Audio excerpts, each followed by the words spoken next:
আমি আমার পক্ষে সর্বোচ্চটুকু করতে চাই, বিশেষ করে গণভোটের রায় বাস্তবায়ন এবং জুলাই শহীদদের পুনর্বাসনের ক্ষেত্রে রাজপথে কাঁধে কাঁধ মিলিয়ে লড়াই করেছি, এখন সংসদে পাশাপাশি কাজ করতে পারবো। অবশ্যই আমার জন্য এটা একটি সফলতার দিন, একই সাথে দায়িত্ববোধও করছি। সামনের দিনগুলোর জন্য বেশ কিছু পরিকল্পনা রয়েছে। বাংলাদেশের কৃষিখাত, জলবায়ু, প্রাণ ও প্রকৃতি নিয়ে আমার কিছু পরিকল্পনা রয়েছে, কিছু বিষয় নিয়ে কাজ করার আছে, সেগুলো নিয়ে কাজ করতে চাই। স্বাস্থ্য খাতের যে চরম অবনতি দেখতে পাচ্ছি, বিশেষ করে শিশু স্বাস্থ্য নিয়ে, সেটা নিয়েও আমার কিছু প্রস্তাবনা রয়েছে।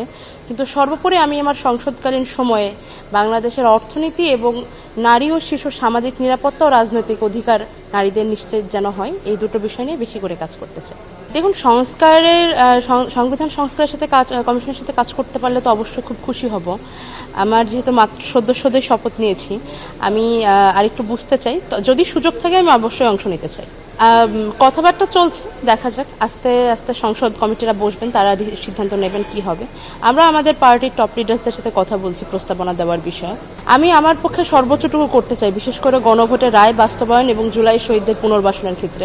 একই সাথে আওয়ামী সন্ত্রাসী যারা ছিলেন, বিশেষ করে গণহত্যার সাথে যারা, বিশেষ করে যে সমস্ত সন্ত্রাসীরা যুক্ত ছিল, তাদের বিচার নিশ্চিতের জন্য আমি আমার পক্ষ থেকে সর্বোচ্চটা দেওয়ার চেষ্টা করব। ভালো লাগছে, সহযোদ্ধাদের সাথে আছি, একসাথে আছি, রাজপথে কাঁধে কাঁধ মিলিয়ে লড়াই করেছি, এখন সংসদে পাশাপাশি কাজ করতে পারবো, এটাতে ভালো লাগছে।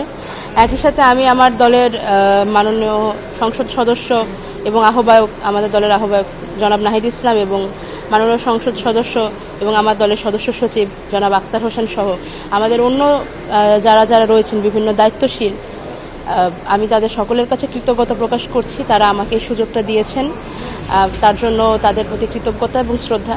আমি তারা যে ভরসা করে আমার উপরে এই দায়িত্ব দিয়েছেন, আমি তা রক্ষা করতে চাই। আমি আমার পক্ষ থেকে এখন পর্যন্ত তো চেষ্টা করবো, এটুকুই বলতে পারি, তবে আমার বিশ্বাস আমি পারব।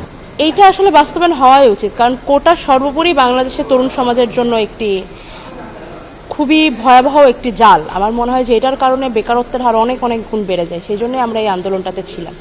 এটা নিয়েও আসলে কাজ করতে হবে। এখন আসলে সরকার, বিরোধী দল হিসেবে যতটুকু করা সম্ভব আমরা করব। অবশ্যই নির্বাচিত হয়ে আসা বেশি সম্মানে। আমি আমার ওপরে এই সংরক্ষিত আসন, এটা দল থেকে আমার প্রতি অর্পিত দায়িত্ব, কিন্তু জনগণের ভোটে নির্বাচিত হয়ে আসাটা অনেক বেশি সম্মানের। এবং আমাদের দলের পক্ষ থেকেও আমার দাবি জানানো হয়েছিল, সংস্কার কমিশনে একমত হয়েছিল শুধুমাত্র একটি দল, সেটা হচ্ছে এনসিপি। আমাদের প্রস্তাবনা, আমাদেরই সমর্থন, এটা হচ্ছে 100টি নারী সংরক্ষিত আসন করা, যারা সরাসরি নারীদের ভোটে নির্বাচিত হয়ে আসবে। এটিও একটি পন্থা হতে পারে। কিংবা সরাসরি নির্বাচিত হয়ে আসা, অবশ্যই জনগণের ম্যান্ডেট থাকে তাদের সাথে, কিন্তু এই মুহূর্তে যেহেতু একটি বিদ্যমান ব্যবস্থা রয়েছে, এটার মধ্যে থেকে আমরা যতটুকু যা করতে পারি আমরা তা করার জন্য আর কি থাকবে।